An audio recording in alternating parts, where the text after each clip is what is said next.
నిర్మించాలి కొత్తగా ట్రైన్లు సీసీ రోడ్లు, నిర్మించాలి కొత్తగా సీసీ రోడ్లు ట్రైన్లు, నిర్మించాలి కొత్తగా సీసీ రోడ్లు ట్రైన్లు, కొత్తగా నిర్మించాలి సీసీ రోడ్లు ట్రైన్లు, కరెంటుగా సీసీ రోడ్లు డ్రైనేజీలు, కరెంటు స్తంభాలు, కరెంటు స్తంభాలు, కరెంటు స్తంభాలు. రావాలి ఈవో గారు, రావాలి ఈవో గారు, రావాలి ఈవో గారు, రావాలి ఈవో గారు, రావాలి ఈవో గారు. పరిష్కరించాలి గ్రామ పంచాయతీ పరిధిలోని సమస్యలను.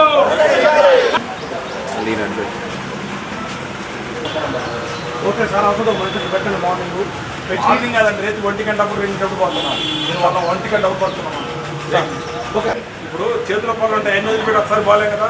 మామూలు రొటీన్ గా మీరు చెప్పారు, సర్వే చేస్తున్నారు కదా. అంటే మేము మనుషులు పంపించా, తీయనేకుండా పంపించేశారు. మళ్ళీ విషయం ఏంటంటే సార్, మిగతా ప్రాంతం అంతా మేము తీయమని ఇప్పుడు ఇచ్చేయమని చెప్పట్లేదు. ఆ సమస్య ఉంది, 2-3 కింద పడ్డారు, తలకాలు పగిలినాయి, ప్రాణాలపై పరిస్థితి. అదే పరిస్థితి. నేను నువ్వు పీక్తో ఊపాను, నేను మందాయి సత్తాను, పురుగు మంది తీసుకొని డబ్బా తీసుకొని. దానికి సంబంధించి మీరు ఉండండి, పోలీసులు పిలిపించండి. మేము ధర్నా చేస్తున్నాం, 30 మంది పోలీసులు వచ్చారు.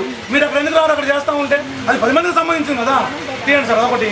రెండోది ఏంటంటే సార్, కరెంటు స్తంభాలు వాళ్ళ కాలనీ పెరిగింది, ఆవాసాలు పెరిగింది, కరెంటు స్తంభాలు లేవు, చీకట్లో మగ్గుతున్నారు. కరెంటు స్తంభాలకు సంబంధించి డిఈ గారిని, ఏడీ గారిని అడిగితే ఇది గ్రామ పంచాయతీ పరిధి, మాకు గ్రామ పంచాయతీ నుంచి ఎస్టిమేషన్ సంబంధించిన డీడీలు కట్టాలి, అప్పుడే నిర్మిస్తామని వాళ్ళు చెప్తున్నారు. ఏం చేయాలి నాకు అర్థం కావాలి. ఏజెన్సీ ఏరియాలో లేవట్లేదు, డెవలప్మెంట్ ఉండదు. వాటికి కరెంటుకి రోడ్లకు పోయాలంటే, కరెంట్ లైన్ వేయాలంటే. భద్రాచలం పట్టణంలోని గ్రామ పంచాయతీ పరిధిలో ఉన్నటువంటి సమస్యల మీద సిపిఎం పార్టీ పట్టణ కమిటీ ఆధ్వర్యంలో గత 4 రోజులుగా అన్ని కాలనీల్లో, అన్ని వీధుల్లో సమస్యల పైన సర్వే నిర్వహించడం జరిగింది. ఈ వచ్చినటువంటి సమస్యల మీద ఏవైతే మా సర్వే చేసిన సందర్భంలో మా తీసుకొచ్చినటువంటి సమస్యలు ఉన్నాయో ఆ సమస్యలన్నింటినీ గ్రామ పంచాయతీ అధికారుల దృష్టికి తీసుకొచ్చే దానికోసం ఈరోజు ఈ ధర్నా కార్యక్రమాన్ని నిర్వహించడం జరుగుతూ ఉంది. ప్రధానంగా భద్రాచలం పట్టణంలో డ్రైనేజీ వ్యవస్థ చిన్నాభిన్నంగా ఉంది, అస్తవ్యస్తంగా ఉంది. తక్షణమే డ్రైనేజీ వ్యవస్థని పూర్తి స్థాయిలో పునర్నిర్మాణం చేయాల్సిన అవసరం ఉంది అని చెప్పేసి మేము సిపిఎం పార్టీగా డిమాండ్ చేస్తూ ఉన్నాం.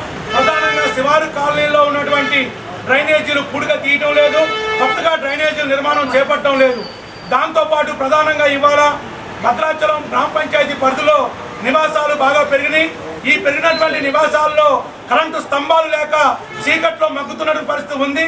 కరెంటు స్తంభాలు వేయాలని చెప్పేసి అధికారులను అడిగితే ఇది గ్రామ పంచాయతీ పరిధిలో ఉన్నటువంటి సమస్య, గ్రామ పంచాయతీ అధికారులు ఎస్టిమేషన్ వేసి దానికి సంబంధించినటువంటి డీడీలు చెల్లిస్తే మేము కరెంటు స్తంభాలు వేస్తాము, వీధి లైట్లు వేస్తామని చెప్పేసి కరెంటు వాళ్ళు చెప్తా ఉన్నారు.